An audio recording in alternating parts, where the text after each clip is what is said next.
वसुदेवसुतं देवं कंसचाणूरमर्दनम्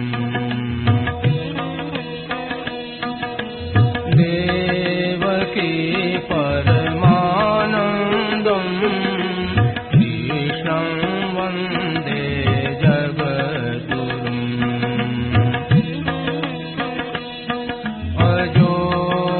सन्नव्ययात्मा भूतानामीश्वरोऽपि सन् प्रकृतिं स्वामधिष्ठाय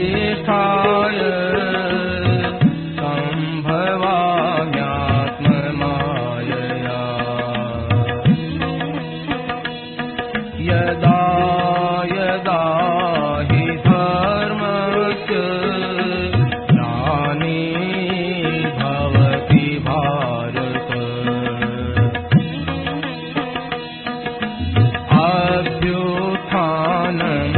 अभ्युत्थानमधर्मस्य तदात्मानं सृजाम्यहम् परित्राणाय साधूनां विनाशाय दुष्कृताम्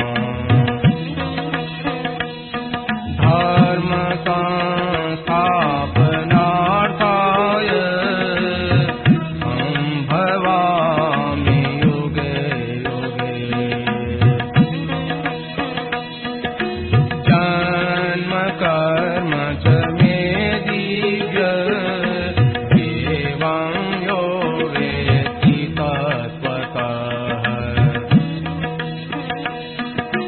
त्यक्त्वा देहं पुनर्जन्म नयति मामेति सोऽर्जुन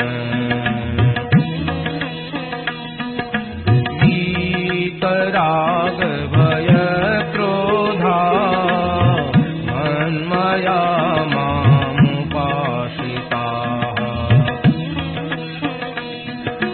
बहवो ज्ञानतपसा भूता मद्भावमागताः।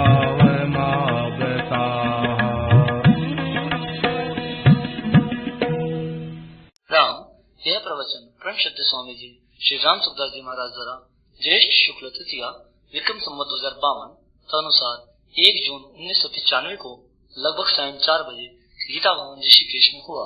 राम पराकृतनवद्बन्धं परं ब्रह्म नराकृते सौन्दर्य सार सर्वस्वं वन्दे नन्दोत्तमं प्रपन्नपारिजाताय पुत्रवेत्रैकपाणये ज्ञानविद्याय कृष्णाय गीतामृतविधे नमः। वसुदेवसुतं देवं कंसचाणूरमर्दनं देवकी परमानन्दं कृष्णं वन्दे जगद्गुरुम्। वंशीविभूषितकरालवलीलदाभात् पीताम्बराधर्मलिङ्गफलादपुष्पवत् पूर्णेन्दुसुन्दरमुखाय कृष्णात् परं किमपि तत्समात्मजाने। हरि ओं परमात्मने नमः। श्री गोविन्दाय नमः।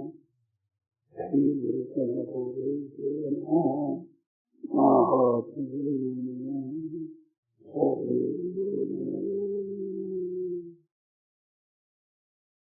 नारायण नारायण नारायण।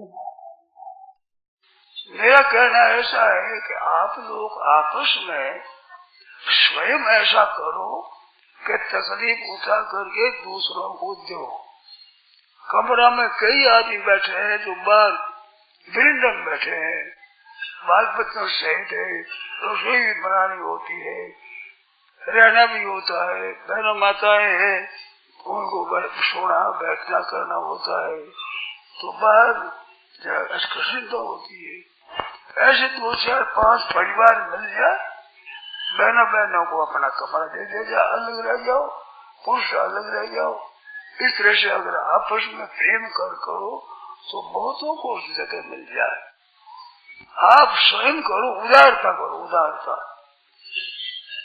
उदारता है वो बड़ी श्रेष्ठ है।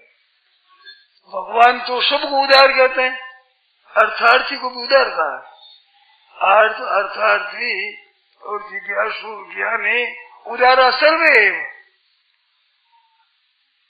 उदारा सर्वे कौन से? जो अर्थार्थी धन चाहता है उसको भी भगवान उदार कहते हैं। तो अपने तो उदार भाव लेना चाहिए, किससे से दूसरे को सुख हो। ये देखो दिखने में और तरह दिखता है और उसका नतीजा और निकलता है। दर्पण में मुख देखें तो हम अगर उत्तर की तरफ बैठे हैं तो मुख है वो उत्तर की तरफ नहीं होगा, दर्पण में दक्षिणी तरफ मुख होगा। हमारा दाया होगा वहाँ बाया होगा, हमारा बाया होगा वहाँ दाहिना होगा। तो हम उस मुख देखे जैसे विचार करेंगे तो उल्टा काम हो जाएगा। खूब ध्यान दें, अभी जो अपना आराम अच्छा दिखता है वो अपना तकलीफ मिलेगी। हम दूसरे को आराम देते हैं, वो अपना बड़ा भारी आराम खरीदते हैं, और हम आराम लेते हैं वो बड़ा भारी दुख खरीद रहे हैं। इस तरफ आपका ख्याल नहीं है। मैंने तो संतों के वचनों में सुना है, मैंने पढ़ा है कि जो अपने सुख के लिए काम किया जाए उसका नाम ही पाप है। अपने आराम के लिए काम किया जाए इसका नाम पाप है। पाप इसी का नाम है। अर्जुन ने पूछा कि महाराज न चाहता वो पाप क्यों करता? तो काम ऐश क्रोध ऐश, काम क्या? अपनी चाहना, अपना आराम, अपना सुख, इसके लिए जो काम करता है उसका नाम महान पाप है, घोर पाप है, घोर पाप। और अपने तकलीफ उठा करके दूसरों को आराम देता है वो बड़ा भारी पुण्य है, मामूली पुण्य नहीं है। गीता के सिद्धांत के अनुसार कर्म योग किसको कहते हैं? या दूसरों के सुख के लिए जो कर्तव्य का पालन करना है। मैंने उनका अर्थ निकाला है। गीता जी का अर्थ क्या? इतना ही, ये तो बड़ा महान पतन और ये महान उत्थान, इतनी सी बात। अपने सुख के, अपने आराम के, अपने मान के लिए, अपने आदर के लिए, अपनी प्रशंसा के लिए जो देना है घोर पाप, इसी का नाम है। और हमारे सत्संगी भाई बहन पाया करके इस पाप में फंस रहे हैं, ख्याल नहीं कर रहे हैं।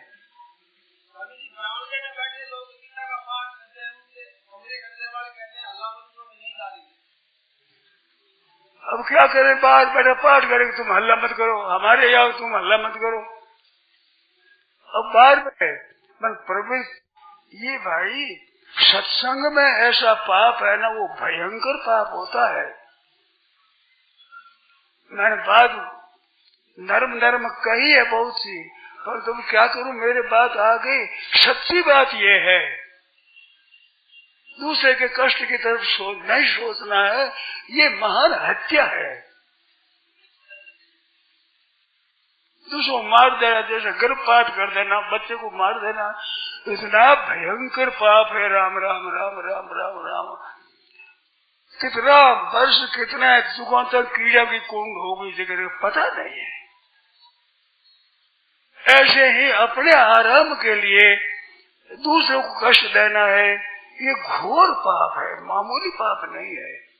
जिसमें सत्संग के लिए आप आए हैं तो आप लोगों से प्रार्थना है कि आप थोड़ा सा कष्ट उठा लो, थोड़ी सी भीड़ भोग लो, अब क्या है, पूनम तक है, विशेष करके गंगा गंगा दशहरा और निर्जला एकादशी, यहाँ तक ज्यादा स्वाद पूर्ण तब देख लो, फिर इतना नहीं रहेगा, थोड़ा सा दिन है। आप लोगों से प्रार्थना है कि आप अपने कमरों में सामान धर दो, आज भाई सामान यहाँ धर दो, और जितने है जगह आप ले लो, जगह है जितनी है, आप कष्ट मत उठाओ। बहनों माताओं कमरों में रह जाओ, भाई लोग में तो बाहर सो जाएंगे, गंगा किनारे सो जाएंगे, छत पर सो जाएंगे, कहीं रह जाएंगे, क्या बात है। आजकल कोई वर्षा नहीं, कोई ठंडी नहीं, आराम की वस्तु है ऐसी। इस तरह से आप करो तो कितने आनंद की बात है। हमारे चित्त में बहुत प्रसन्नता हो जाए कि आप इसे उनको आशीर्वाद दो। मेरे को कहते हैं कि रोटी खा रहे स्वामी जी, रोटी मैंने इतनी मिलती मैं खा नहीं सकता, और ये मैं मांगता हूँ मेरे को दो, मैं राजी होऊंगा। मेरी मदद कर दी आपने, मेरी सहायता कर दी, मेरे को बहुत बड़ा बना दिया आपने, आप थोड़ी सी कृपा करो और आपका बड़ा भला होगा, इसमें मेरे को संदेह नहीं है। औरों को जगह देने में बहुत बड़ा भारी पुण्य है। अब गीता भवन वाले क्या करे, वो दे चुके, अब वे क्या करे, कमरा खाली है नहीं। अब कई जगह गड़बड़ी करते हैं, आपको बुरा लगता है और करते हैं, क्या करें, मुश्किल हो रही है। तब क्या, हमने कमरा छोड़ दिया, कमरा दूध दे दिया, हम कमरे में बाहर बैठे हैं, तो बड़ी अच्छी बात है भाई। तपस्या में कठिनता होती है, पर तपस्या होती है। औरों को आराम दे दो, औरों को सुख दे दो। कुछ वर्षों पहले तो एक इजाजत है रिटायर, वो थे तो वो ऐसी बात कही तो वो रवाना हो गई। कब तो जा रहे हैं, कमरों में की तंगी है, इस वास्ते वो तो सत्संग जा रहे हैं, दूसरों को आराम मिल जाए। जाओ मत, सत्संग मत रहो,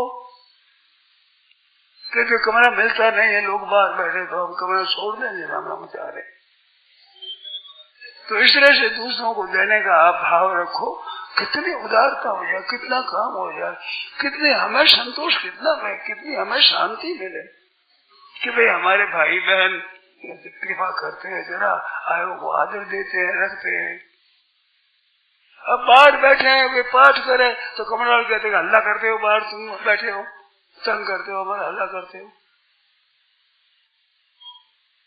अब बाहर भीतर बैठे हुए हैं, बाहर का हल्ला नहीं सुहाता। यूं नहीं सोचते हैं कि बाहर बैठे हैं, स्त्री बच्चों वाले आदमी हैं, कोई साधु तो है नहीं बाबा जी कहीं बैठे रहे, स्त्रियां हैं, बच्चे हैं साथ में, और उनको आश्रय चाहिए, आराम भी चाहिए, शर्म भी है। बहनों माताओं कैसे बाहर रहे, वो क्या करे, तो इस वास्ते आदर दिया जाए, हृदय में आदर होना चाहिए। ऐसे आदमी मैंने देखे हैं, जैसे भगवान की भाटिया को मैंने देखा, वो स्त्री और बच्ची तीन थे, तो मैंने कहीं रख दो, किस तरह रख दो, खुशी में दे दो, ऐसी बात विशेष तरह की। तो कोई कोई ऐसा स्वभाव होता है और वो जगह देते हैं, तो उनको जगह भगवान के यहाँ मिलती है। और यहाँ कंजूसी कर करो तो शेर जी कहते थे नरकों में ठोड़ नहीं मिलेगी, नरकों में ठोड़ नहीं मिले तो कहाँ जाएंगे। कि जैसे टोकरी में एक छाबड़ी में कबूतर भर दिया, कबूतर ऊपर कबूतर थे, भर कर ऊपर बांध लिया, तो जगह थोड़ी मिली। नरकों में भी इस तरह से मिलेगी, नरकों में ठोड़ नहीं मिलेगी उनको। अब एक ऊपर ऊपर कबूतर भर लिया, ठोड़ कहाँ मिली, ठोड़ थोड़ी मिली है।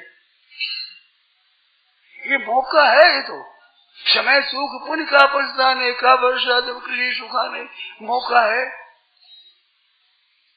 जो मौके में अपना काम कर रहे वो श्रेष्ठ आदमी है। क्या है, शेष जी दृष्टांत देते थे, एक धर्मशाला की बात बताई, धर्मशाला बनाई शेठ ने, ऊपर अपना कमरा बनाया, तो लोग भर गए तो अपने कमरे में क्या किया कि अपने कमरे एक दूसरे ने, अच्छा यहाँ आ जाओ, हमारे कमरे में जाओ, हमारे कमरे में ज्यादा आदमी आ गए तो बिछोना लेकर आप बाहर चले गए कि मैं छत पर सो जाऊंगा, आप बैठो। ऐसा मालिक ने ऐसा किया तो मुनीब ने देखा कि हम कैसे बैठे कमरे में कैसे रहे, तो हम भी अलग हो गए। धर्मशाला के ऊपर अपना प्राइवेट कमरा बनाया, उसमें भी धर्मशाला में आदमी ज्यादा आ गए तो हमारा आ जाओ आ जाओ आ जाओ, एक तरह से होते होते घना भर गया तो बाहर चले गए। तो इस तरह की उदारता चाहिए, कष्ट अपने उठा ले, दूसरों को आराम कैसे मिले। वो दूसरों को देते हैं ना, वो अपने लिए खास दे रहे हैं, पता है नहीं, अभी पता है नहीं।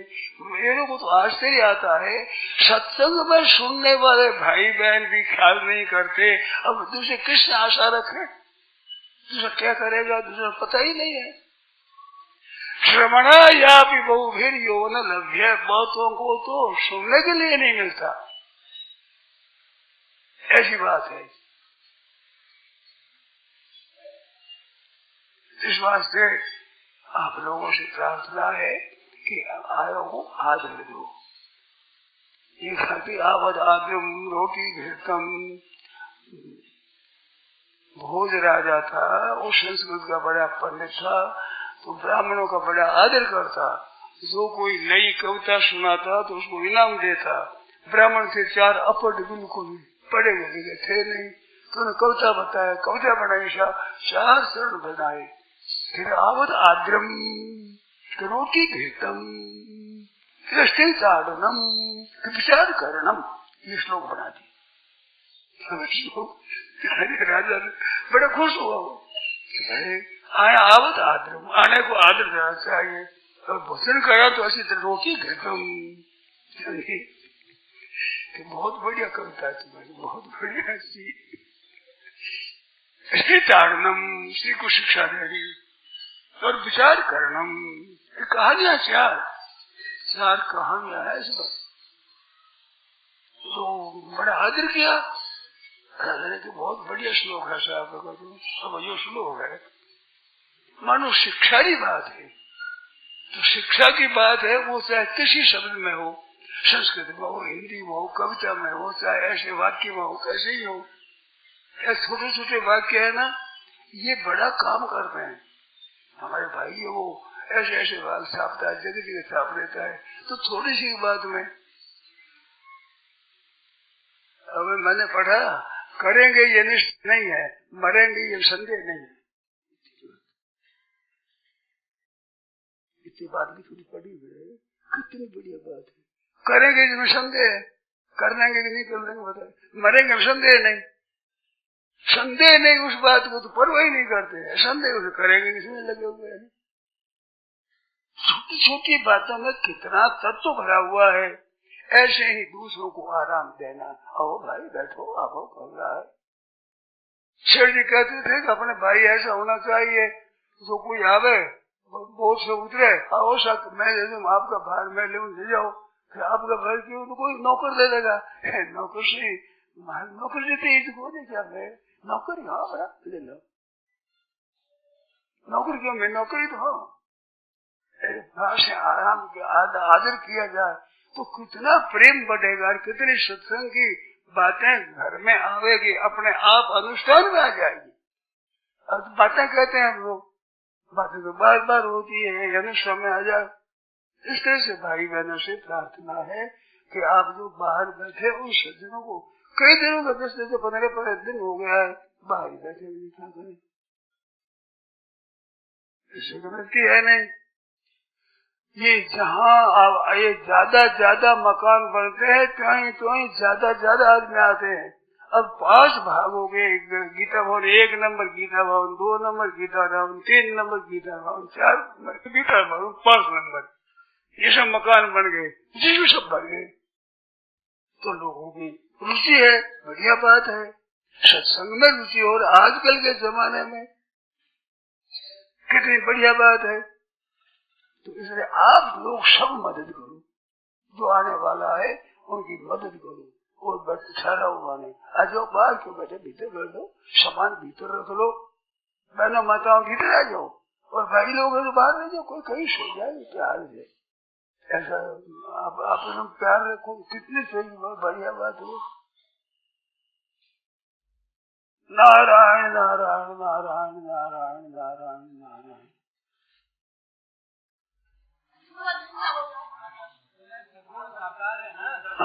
भगवान कृष्ण, तो उसमें लीनता हो जाए तो निराकार का जो आनंद है उसी में आ जाता। अरे ज्यादा आएगा, निराकार की अपेक्षा ज्यादा आएगा। वो आनंद आनंद है, प्रतिक्षण वर्धमान आनंद है। साकार का आनंद है प्रतिक्षण वर्धमान, निराकार का वर्धमान नहीं, अखंड शांत सम आनंद है।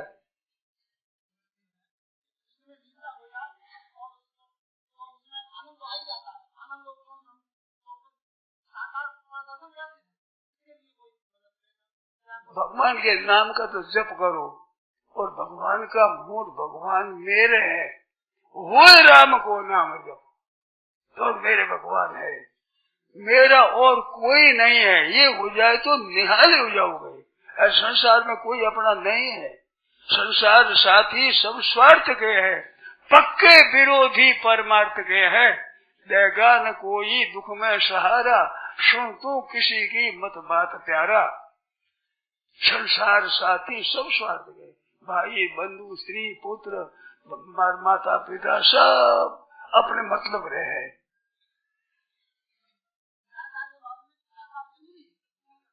साकार निराकार कोई भगवान में फर्क नहीं है। साकार में विशेष आनंद है, प्रतिक्षण वर्धमान आनंद है, विशेष आनंद है। निराकार में तो शांत आनंद है, जैसे समुद्र कह रहा हूँ शांत, ऐसा आनंद है। और उसमें महाराज उबलता हुआ आनंद है, जैसे दूध उबलता है उथल पुथल होती है, ऐसे आनंद के लोरे आते हैं सागर में, सगुण के विषय में तरंगा आती है, लोरे आते हैं आनंद के भीतर से लहरा उठती, ऐसा आनंद है। एक शांत आनंद है, एक लहरा वाला आनंद है। तो सगुण का लहरा वाला आनंद है, विशेष आनंद है। और वास्तव में कल्याण में मुक्ति में कोई फर्क नहीं है। उद्धार होने में, संसार के दुख मिटने में कोई फर्क नहीं है। सगुण निर्गुण साकार निराकार कोई सही करो सब ठीक हो जाता है, परंतु सगुण में एक बहुत विलक्षणता है, अलौकिकता है, विचित्रता है। इस वास्ते किसी में लग जाओगा, हर विषय लागे रहो भाई, तेरी बिगड़ी बात बन जाई, राम जी से लागे रहो भाई, ऐसी बात।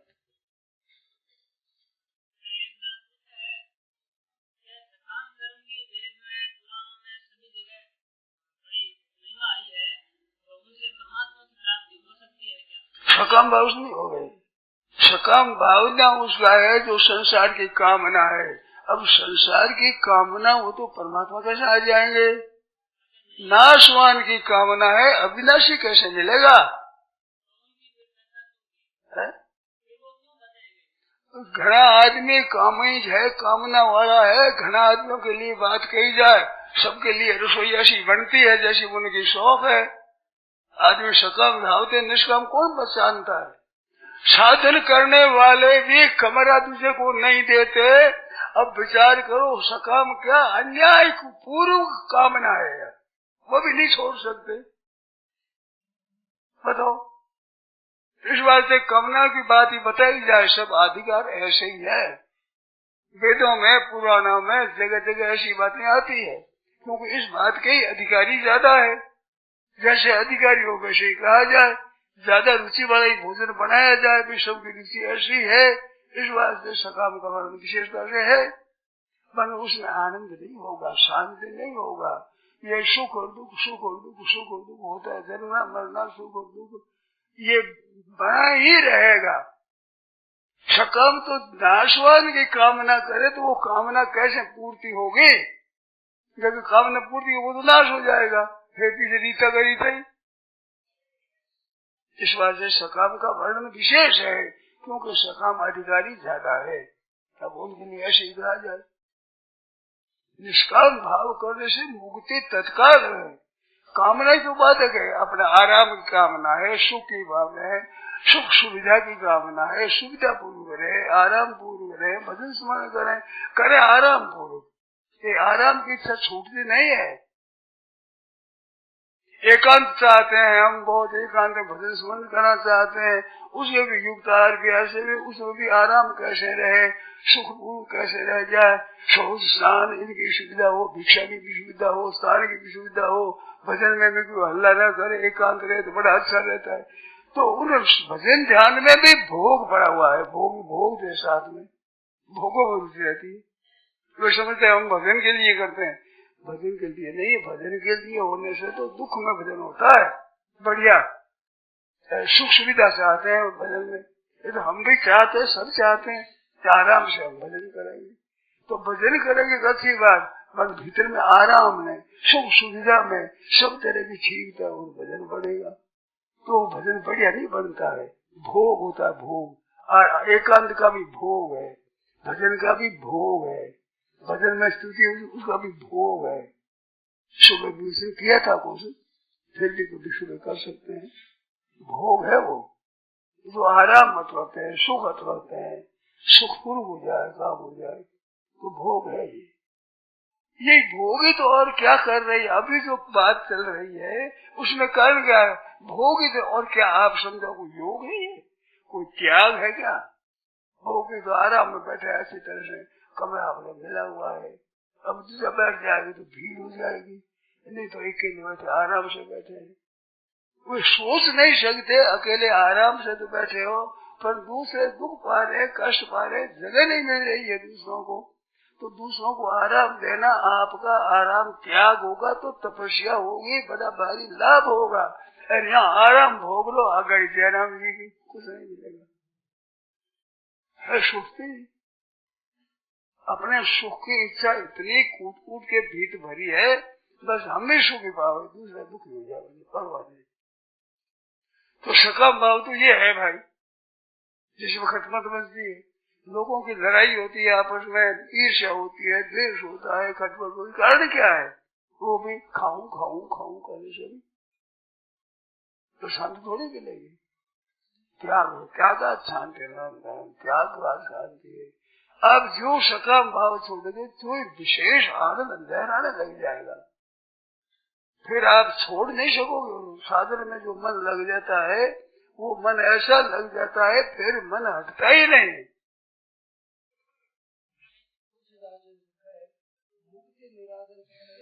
हाँ, भक्ति का अद्भुत मैंने कहा अभी यही कहा कि निराकार में सुख मिलता है, उसमें साकार में ज्यादा मिलता है, ये तो मैंने कहा। मुक्ति निरादरी भक्ति लोग, मुक्ति का निरादर करके और भक्ति में लोग, मुक्ति में क्या है? मुक्ति नाम छूटने का है। आफत से छूट गई ये आनंद है, और आनंद मिल गया ये भक्ति में है। आफत छूटी इसका नाम है मुक्ति। मुस्लिम धातु से नॉन से मुक्ति शब्द बनता है। छूट गया, आफत से छूटी, तो आफत से छूटा और फिर आनंद मिला, वह नहरी चीज है ना। मुक्ति तो आफत से छूटने का नाम है। छूट आफत कोई नहीं, दुख कोई नहीं, संताप कोई नहीं रहेगा, शांति रहेगी। पर मुक्ति भक्ति में तो आनंद मिलेगा, विचित्र आनंद। वो जय जो नहीं जन्मो कर्म बस राम पद अनुराग हो, बाली ने ये कहा, कर्म पर जा जाऊं आए भगवान आपके चरणों में प्रेम हो जाए, प्रेम चाहता हूँ, जन्मता रहे कोई अर्थ नहीं है, आनंद रहेगा। कितना आनंद होगा उसमें, जो ठिकाना नहीं है। इस वास्ते ये जानते नहीं, बहुत से लोगों को पता नहीं है भगवान के भक्ति में कितना आनंद होता है, इसका ज्ञान नहीं है।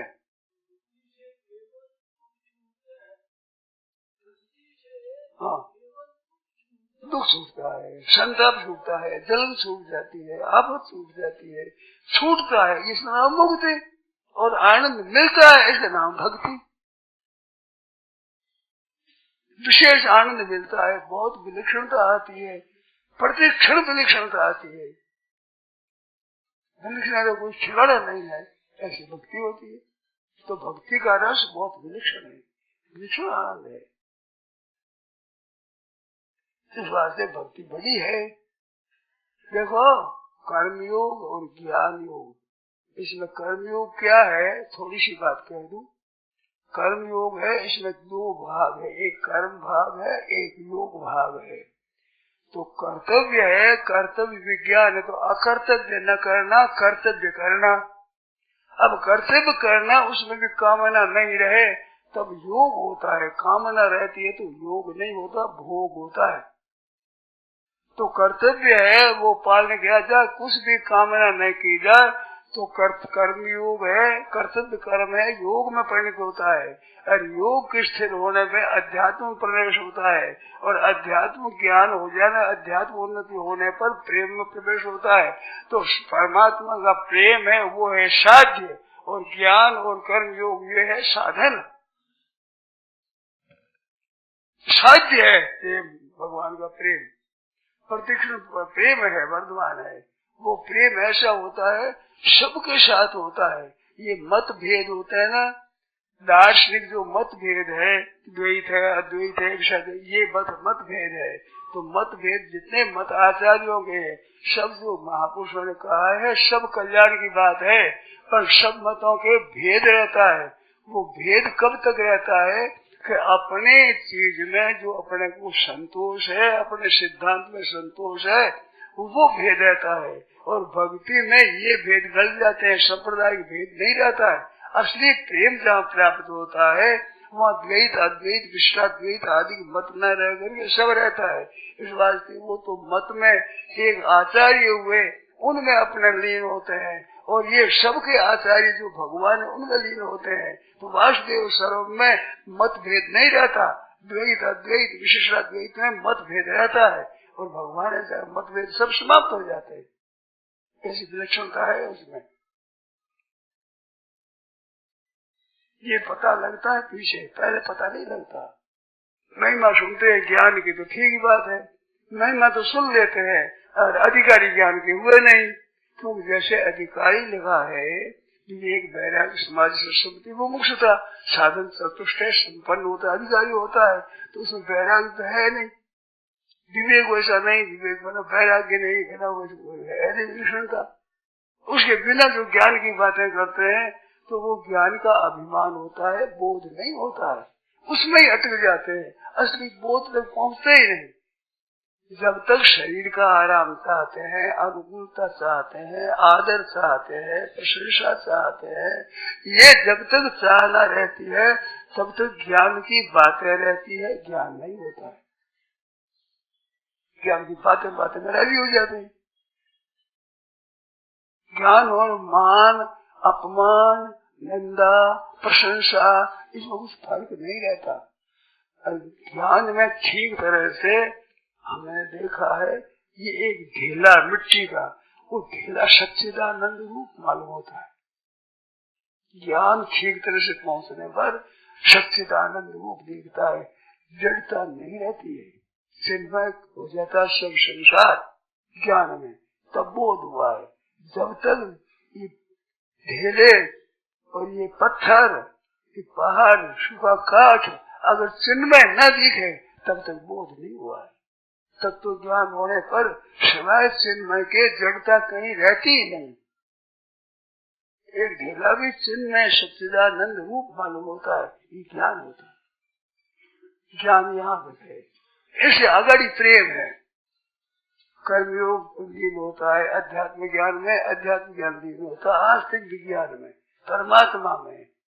परमात्मा मालिक है, उससे जीवात्मा है वो अध्यात्म है, और ये संसार है अधिभूत है। तो अधिभौतिक साधना कर्मयोग है, अध्यात्म साधना आत्मा साधना ज्ञान योग है, और परमात्मा की साधना है वो आस्तिक योग है। जो सबका मालिक है वो प्रापणीय वस्तु है।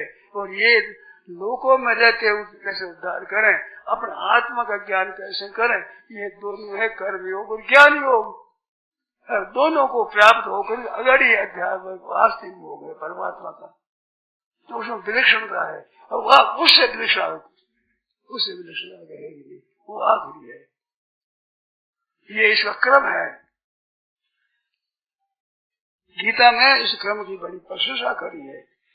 18वें अध्याय में संन्यास का तत्व, कर्म का तत्व तो में संन्यास से वो तत्व शामिल और त्याग से संन्यास का त्याग का संन्यास का शांति योग में किया, वर्णाश्रम धर्म लेकर उन से 55 तक, फिर ज्ञान योग का वर्णन किया, 56 से 66 तक भक्ति का वर्णन किया। पूछे अर्जुन ने पूछा नहीं था, मैंने पूछे कहा ये तो ज्ञान योग कर्म योग की बात पूछी, उसका विश्लेषण किया था अध्याय में। और 56 से 11 श्लोकों में भक्तियों का वर्णन है, जिसमें कहते हैं सर्व कर्माणि के सदा कुर्वाणो मद विकास मत प्रसादा ऐसा शास्त्र मिलता है। उसमें जो रस है आप साधक संजीवनी में देखो, इससे पहले 55वें श्लोक तक आप देखो और 56 से 66 तक आप देखो, व्याख्या देखो। जो उतने मेरे ज्ञान नहीं था, अब उनकी अपेक्षा मेरे बहुत विशेष ज्ञान गीता में प्रवेश हुआ है। मेरे को तो बढ़ता है ज्ञान, गीता में अलौकिक चीजें मिलती है मेरे को। उसे मैं 56 से 60 तक का प्रकरण देखो, आप एकांत बैठ के देखो कैसा बढ़िया है, तो मस्त हो जाओगे। ऐसी विलक्षणता है उसमें, अलौकिकता है। सृष्टि विलक्षणता वो क्या है, वो प्रापणीय वस्तु है, प्रापणीय। ये कर्तव्य है, ज्ञातव्य है, वो प्राप्तव्य है। कर्मयोग तो कर्तव्य ज्ञान में आता है और अध्यात्म ज्ञान ज्ञातव्य विषय में ज्ञान आता है, वो प्राप्तव्य विषय में भक्ति आती है। ये थोड़े बता दो, तीनों होने से पूर्णता होती है। न करना बाकी रहे, न जानना बाकी रहे, न पाना बाकी रहे, तब पूर्णता होती है मतलब शरीर की। परंतु मुक्ति हो जाता है केवल कर्तव्य कृत कृत्य होने पर मुक्ति हो जाती है, ज्ञातव्य होने से मुक्ति हो जाती है। पर प्राप्तव्य होने का रस एक बहुत विलक्षण अलौकिक है, ऐसा हमें प्रतीत होता दिखता है। इस वास्ते भगवान के चरणों में जाना है। ये कर्मयोग और ज्ञान योग दोनों साधन है उस भक्ति योग के। ऐसी विलक्षणता है भक्ति योग में, इतनी विचित्रता है। आपको प्रकरण बताया 18वें अध्याय में, पढ़ते देखो आप, ऐसी विलक्षणता है उसमें, अलौकिकता है। तो वही उनके लिए कहा कि मुक्ति निरादरी भगति मुखारे, मुक्ति हो नौन सी खारी लागे।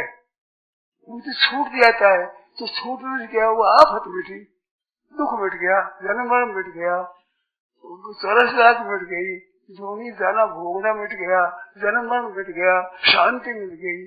तो शांति तो कर्मयोग से मिल जाती है और अखंड आनंद एक शांत एक रस आनंद ज्ञान से मिल जाता है और प्रत्यक्ष वर्तमान आनंद भक्ति से मिलता है। इससे ये मत समझा कि कर्मयोग कोई मामूली चीज है, सब आफत मिट जाती है उसकी। ऐसे ज्ञान योग से सब आफत मिट जाती है, जन्म मरण मिट जाता है, सब कुछ हो जाता है। परंतु एक विलक्षण आनंद होता है जिसमें भगवान को आनंद दिया जाता है। प्रेम के भूखे भगवान खुद है, वे प्रेम चाहते हैं। जैसे लोभी होता है वो पैसा कहीं भी पड़ा हुआ गंदी की जगह भी जब पैसा दे देता है, ऐसे भगवान भक्त के इतने लोभी है, कहीं नीच गृह स्वभी नीच घर में जो भक्ति हो जाए तो भगवान को उसको लोभ लगता है, उसके पीछे फिरते हैं भगवान। भक्ति कितनी महिमा है, अलौकिक महिमा है। भगवान लोभी है उस भक्ति की, भगत मेरे मुकुट मणि। भगवान खुद को आनंद देता है भगत। ऐसे बालक है वो माँ को आनंद देता है, जन्म तो माँ से है पर माँ को भी आनंद करता है बालक, खुश हो खेलता है, सामने कूदता है, माँ खुश हो जाती है। ऐसे भगवान खुश हो जाते हैं भक्ति से, बहुत विलक्षण। मुक्ति तो सबकी हो जाती है, इसलिए वो भक्ति का आनंद बहुत अलौकिक है, विचित्र आनंद है। ये गीता माया है। गीता में बहुत विलक्षण बातें आई है, नई बातें मालूम देती है, विचित्र मालूम देती है। इस वास्ते भक्ति की बहुत विशेष महिमा है। भक्ति के बाद में जो बात है फिर वास्तव कुछ नहीं। करना पूरा हो गया, जानना पूरा हो गया, फिर पाना पूरा हो गया। अब पाने की बात बाकी नहीं रही, करने की बात समाप्त हो जाती है कर्मयोग में, और जानने की बात पूरी हो जाती है कर्मयोग ज्ञान योग में, और पाने की बात पूरी होती है भक्ति योग में। ये गीता जी की बात है, ये पुराणों की यही बात है, भागवत आदि पुराणों की यही बात है। इस वास्ते वो प्रापणीय वस्तु है,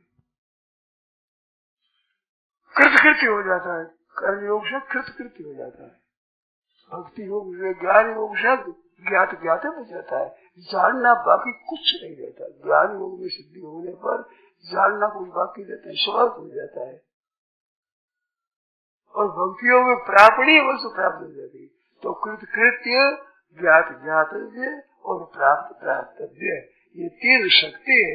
एक दिन कहा था तीन शक्ति आप में है, एक आपके करने की शक्ति है, एक जानने की शक्ति है, एक आदमी मानने की शक्ति है। तो परमात्मा मानने का विषय है, तो हम आता है कि परमात्मा में जानने का विषय है, परमात्मा जानने का विषय नहीं है, मानने का विषय है। जानना कहाँ होता है? अधूरी जानकारी में जिज्ञासा होती है। परमात्मा के विषय में अधूरी जानकारी नहीं है, शरीर के विषय में, आत्मा विषय में अधूरी जानकारी है। मैं हूँ ज्ञान है, शरीर है, संसार है, ये ज्ञान है। तो यह विचार यहाँ चलेगा, भक्ति में विचार नहीं चलेगा।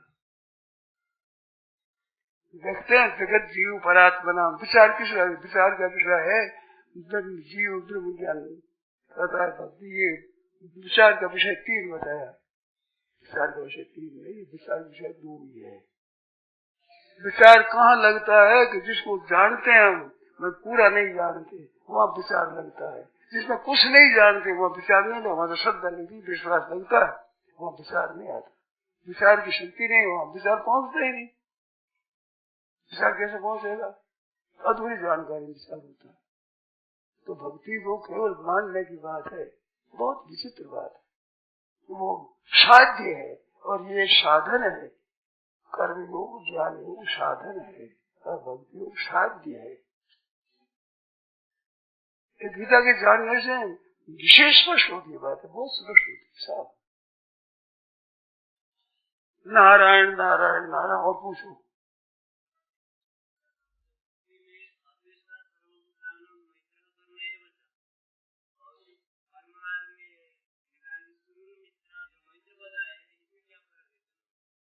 एक तो मध्य प्रदेश ये 9वां श्लोक और कहा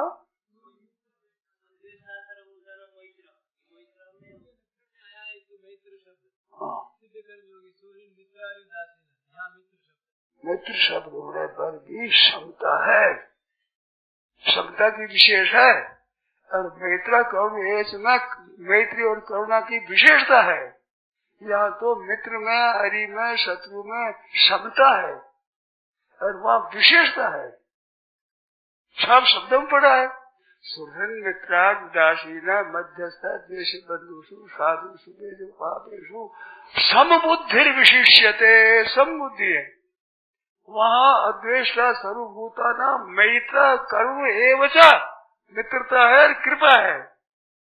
वह कृपा में, मित्रता में, हरि में समता है, तो समता में पहुँचाता है। कर्मयोग समता में पहुँचाता है और वो विशेषता करुणा की होती है। वो भक्ति के ज्ञान के लक्षण में, भक्ति के मतलब ज्ञान के कर्मयोग जैसा मैत्र कौन नहीं मिलेगा।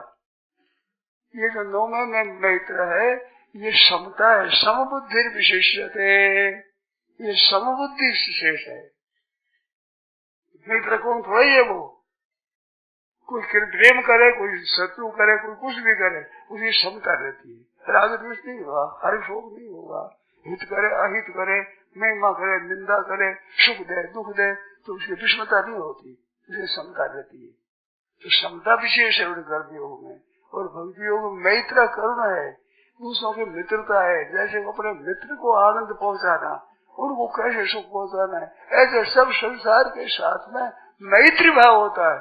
तो मैत्र करुणा एक बताया, योग दर्शन में मैत्री करुणा और मुदिता उपेक्षा 4 बताए हैं। चित्त प्रसाद 4 बताया है। भक्ति में 2 ही बताया, मैत्र करुणा 2 ही बताया। मैत्री करुणा 2 क्यों बताया, 4 क्यों बताए है कि एक दुष्टात्मा है, एक सज्जन है, एक धनी है, एक निर्धन है। तो चारों के साथ में अलग अलग विचार होता है। वही योग दर्शन का विषय है। या त्याग नहीं बताया है। मैत्री कर्म है, वो सबका मित्र है और सब पर कृपा है। दुखी हो चाहे दरिद्री हो चाहे निर्धन हो, उसके ऊपर कृपा होती है। और जो धनी हो चाहे साधन संपन्न हो, उनके साथ मैत्री होती है, उनसे प्रसन्नता होती है। किसी ने भगवान में लग जाए विशेषता से और भगवान में नहीं लगे और विरुद्ध होता है तो उस पर कृपा होती है, हृदय द्रवित हो जाता है और कर्मयोगी की क्षमता रहती है, उसका हृदय द्रवित हो जाता है। सबका दुख कैसे मिटे। ग्रंथी देव ने कहा है कि महाराज ऐसा वरदान दो जो जितने दुखी है उनके हृदय में मैं बैठूं, सब दुख मैं भोग लूं, सभी दुख मैं भवंती अदुखा, सब दुख रहित हो जाए, दुख मैं भोग लूं। कुंती माता कहते हैं विपदा संतुना, मेरे विपत्तियां आवे विपत्ति मैं भोगू। ये बात वास्तव में भक्ति वाले की होती है, ज्ञान वाले की नहीं होती। ज्ञान उदासीन रहता है, अपने सुख हो दुख हो क्या मतलब, अपने क्या सुख से मतलब, क्या दुख से मतलब, क्या मान से, क्या अपमान से, क्या प्रशंसा से, क्या निंदा से, क्या मतलब अपने उदासीन उदासीन हो गुणे विचार देते। उदासीन वत बताया है, भक्त में उदासीन हो गतव्य, वह उदासीन कहा है, वो उदासीन की तरह है, वो उदासीन रहता है। तो उदासीन अपने लिए उदासीन है, औरों के लिए उदासीन नहीं है। किसी दुखी को देखो तो द्रवित हो जाएगा, रोने लग जाएगा।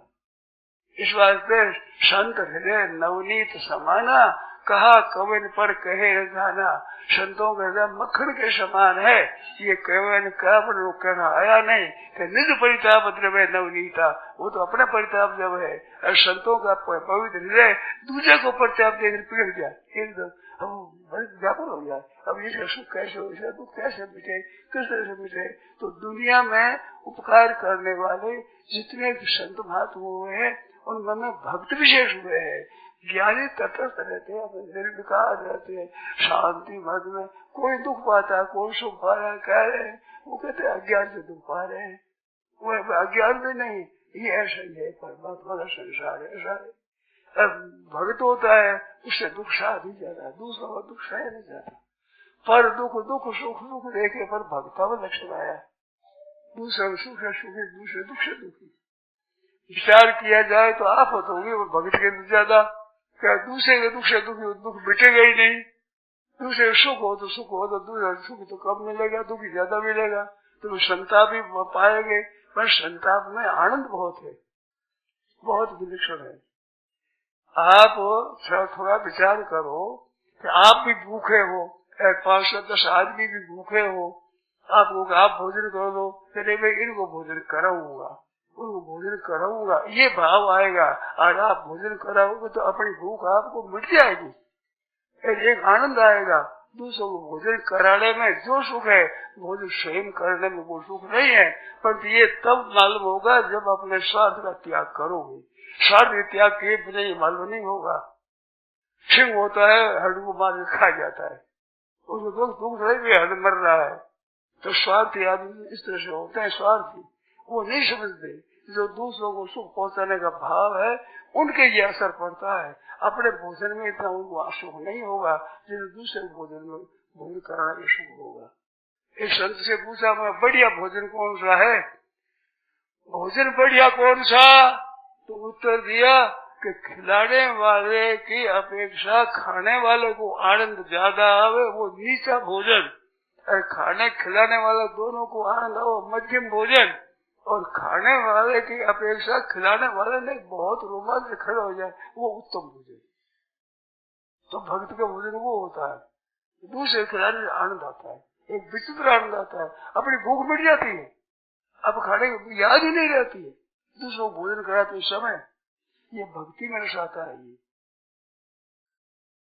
ये बढ़िया भोजन कौन सा, तो भी खीर मालपुआ बढ़िया भोजन है, ये नहीं बताया। यही बताया कि जो खाने वाले वो सुख ज्यादा हुए और खिलाने वाले देखे तो आफत आ गई, हम खाओ जाओ कोई क्या करे, पापो काटो तो पापो काटे, वो सबसे नीचा। तो दोनों को सुख हो मध्यम, और खिलाने वाले को आनंद ज्यादा आवे। भगवान को भोजन कौन सा बढ़िया लगा कि विदुरानी को ये पता नहीं कि मैं छिलका खिला रहा हूँ, वो गिरी खिला दे, ये पता ही नहीं छिलके खिला रही है। उसमें जो भगवान को आनंद आया, भीष्म बद्री जी महाराज ने दो हाथ धोए सब किया और गिरी देने लगे। क्या कृष्ण जी सुनो विदुर जी, वो स्वाद नहीं आवना, वो स्वाद नहीं है। इतनी बात लगी मन में कि कृष्ण भूखे हैं, इनको भोजन करूं, तो भूल गई। गिरी गिरी देख गिराई, छिलका देख मुख भाई, भगवान ने मुख में छिलका दिला रही है। तो भगवान को याद बहुत है, बुजुर्गों को पता नहीं कि छिलका खिला रहा हूँ, तो भगवान को पता नहीं छिलका खा रहा हूँ, ये बात है। तो वो भोजन बढ़िया होता है। किसी तरह से इनको भोजन दे दिया, इस विषय हो जाए, दूसरों को कैसे पहुंचे, किस तरह से करूं, क्या करूं, कहाँ जाऊं, सबका दुख कैसे मिट जाए, सबकी संताप कैसे मिट जाए, सबकी धर्म कैसे मिट जाए, यही दुख है उनको। क्या दुख लोग मिट जाए मेरा कहाँ जाता है। तो ऐसा है भक्ति का, भक्ति का ऐसा है। दूसरों को सुख से मिले, दूसरों को मुक्ति मिले, दूसरों को शांति मिले, दूसरों को सुख मिले, इसमें आनंद होता है।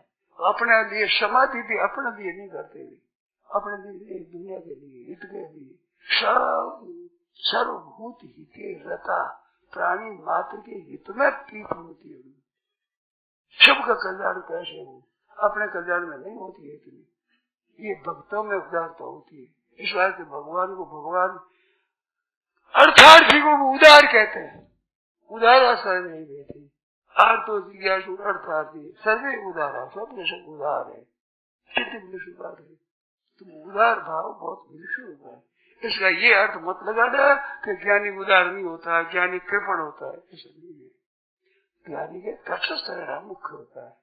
कुछ सुख है दुख है, अपने तटस्थ रहे, अपने स्वरूप में मस्त रहे। उनके भी काम पड़ेगा तो दया उनमें भी संचार कर देगी।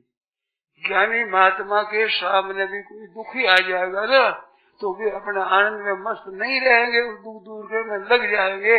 अंतर्गण बहुत शुद्ध है, कैसे नहीं लगेंगे, परंतु उसकी स्वाभाविक प्रवृत्ति तटस्थ आनंद में ये रहता है।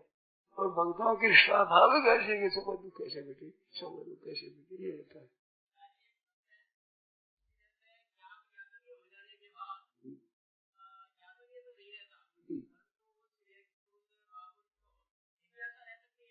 जिज्ञासा नहीं रहती, प्राप्त भी रहता है।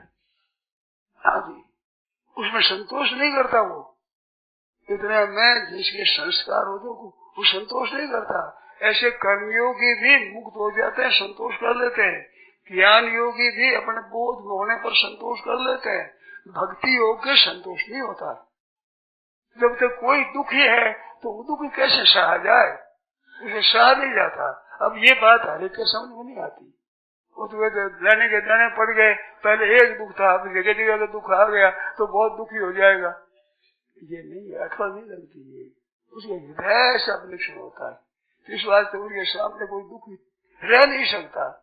वो चाहना नहीं करता है, भगवान चाहना करते हैं हनुमान के लिए कि मैं क्या सेवा करूं। हनुमान जी को भगवान राम जी भी ऋणी हो गए, भरत जी भी ऋणी हो गए, लक्ष्मण जी भी ऋणी हो गए, सीता जी भी ऋणी हो गए, अयोध्यावासी भी ऋणी हो गए और हनुमान हुआ श्रेष्ठ।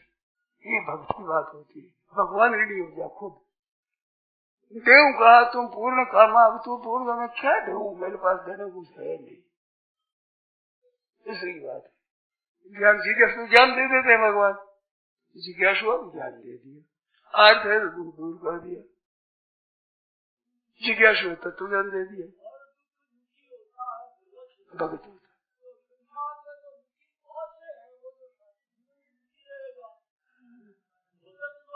हाँ हाँ,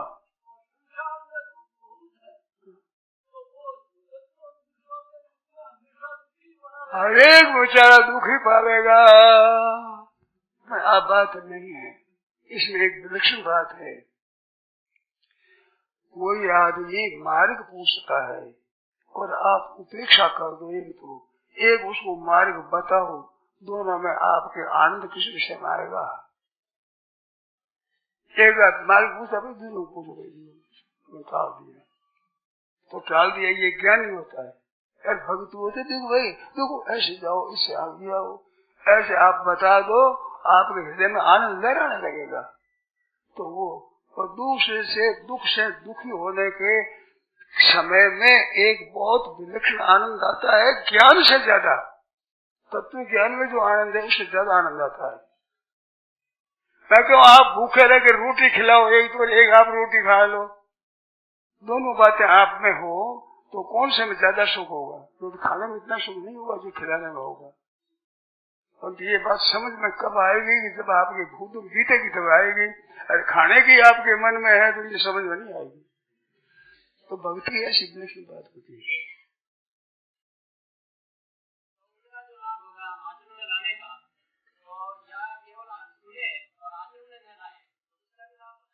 लाभ होता है, सुनने से लाभ होता ही है। एक बात मैंने सुबह कही थी, मेरे को क्षमता से मिली वो बात कही थी मैंने। एक प्रवृत्ति होती है, एक निवृत्ति होती है। एक प्रवृत्ति करते हैं दूसरों के सुख के लिए और एक निवृत्ति होती है अपने लिए।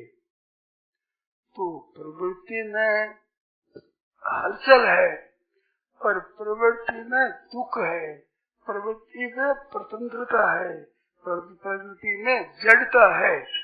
प्रवृत्ति से निवृत्ति हो जाएगी तो निवृत्ति में एक आनंद है, एक चिन्मयता है, जड़ता का नाम निशान नहीं है, स्वार्थ नहीं है, उसमें भी एक गति है।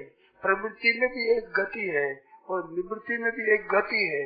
तो निवृत्ति में गति है, उसमें कर्तृत्व अभिमान नहीं है, गति है पर कर्तृत्व नहीं है। कर्तृत्व नहीं है क्या कि स्वतः है, स्वतः क्या है कि स्वतः स्वाभाविक है। वो चिन्मयता की गति होती है चेतन की तरफ। जो दूसरों को दुख दूर करता है तो ही तो अपनी चिन्मयता में वृत्ति चढ़ती ही चली जाती है। बिना उद्योग के स्वतः सिद्ध गति होती है परमात्मा तत्व की तरफ। और जो वास्तव में तत्व की तरफ स्थिति होती है उसकी भी गति होती है, परंतु वो उसमें संतोष में परिणित होती है। दूसरों को दुख देने, दुख दूर करने में, दूसरों की सहायता करने में जो एक तरफ प्रवृत्ति होती है, उस प्रवृत्ति की, उस प्रवृत्त होने वाले पुरुष की गति होती है चिन्मय में। जो जो दुख पहुंचाता है, दुख सुख पहुंचाता है, दुख दूर करता है, तो विलक्षणता आनंद में जाता है, तो महान आनंद में, भगवान के आनंद में मस्त हो जाता है। तो उस आनंद की तरफ गति होती है उसकी।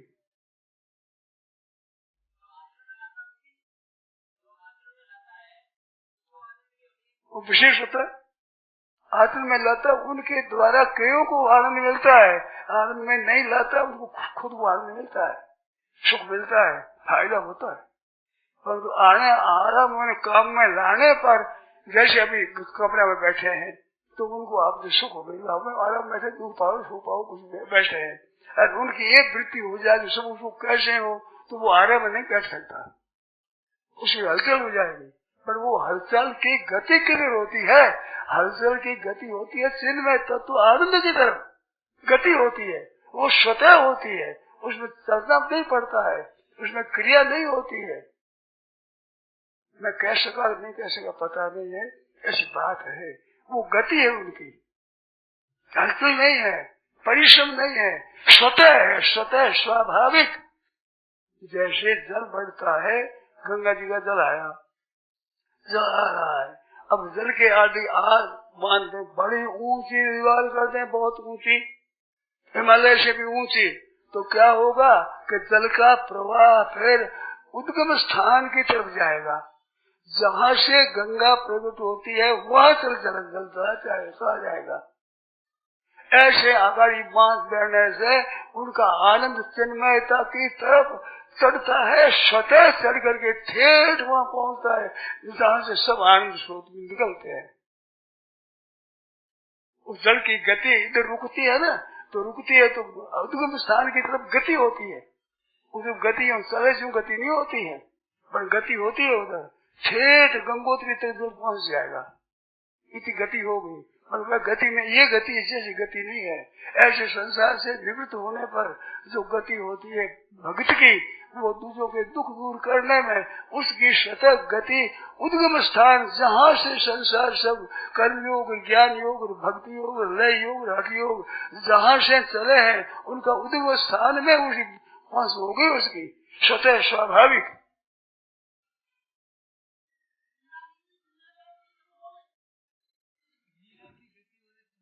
समय गति है। तो उन्हें शरीर नहीं मिला, नीलमबाई का शरीर नहीं मिला, शरीर चिन्मय हो गया, कबीर जी के समय हो गया, जड़ता चीज रही नहीं। ज्ञान मार्ग में जड़ता रहती है, शरीर रहता है, और भक्ति में ऐसा चिन्मय होता है जिसमें शरीर चिन्मय, इसमें चिन्मयता आ जाती है, जड़ता मिट जाती है, और वास्तव में मूल में जड़ता है नहीं जड़ता, इसका अनुभव भक्त को होता है।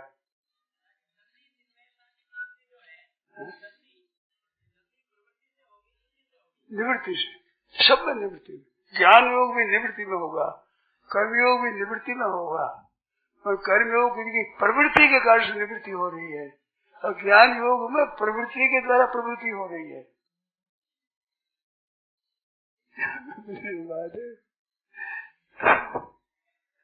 और भक्ति योग की बात तो स्वतः मूल की तरफ गति होती है, देखती है गति संसार की तरफ, संसार में प्रवृत्ति होती है, दूसरों को दुख दूर करने में होती है, पर दुख दूर करने में अपने स्वार्थ की, अभिमान की, आराम की चेतना मिट जाती है, इच्छा ही मिट जाती है। वो इस तरफ देखने में तो दिखता है दूसरों को दुख दर्द करने में, परंतु उसकी स्वयं की गति होती है तत्व की तरफ, वो चिन्मय की तरफ। बांध लगा दे गंगा जी का, इतना बांध लगा दे कि हिमालय से भी ऊंचा बांध लगा दे, तो सबका सब पानी चलते चलते पानी की गति ठेक गंगोत्री तक पहुंच जाएगी, पर गति नहीं होगी, चलेगा नहीं जैसे सोचा नहीं चला नहीं, परंतु ठेक पहुंच जाएगा वहां पर। ऐसे जो प्रवृत्ति दूसरों के हित के लिए होती है, तत्पर से विशेषता से उसकी गति ठेक उद्गम स्थान परमात्मा तक पहुंच जाती है। वो जो गंगा जी पहुंचती है, पर उसमें क्रिया थोड़ी होती है, जैसे गंगा जी चलती है ऐसी क्रिया नहीं होती है, स्वतः होती है, स्वाभाविक पूर्ति होती है, स्वाभाविक उद्गम स्थान गति होती है। तो दूसरों के सुख पहुंचे बहुत विलक्षण गति हो जाती है, बहुत विलक्षण, एक दया कृपा करुणा मैत्री ये बहुत विलक्षण हो जाते हैं उसमें। ये होते हुए वो देखता है हमारे हलचल में ऐसे हो, परंतु भीतर से गति छेट वहां होती परमात्मा की तरफ।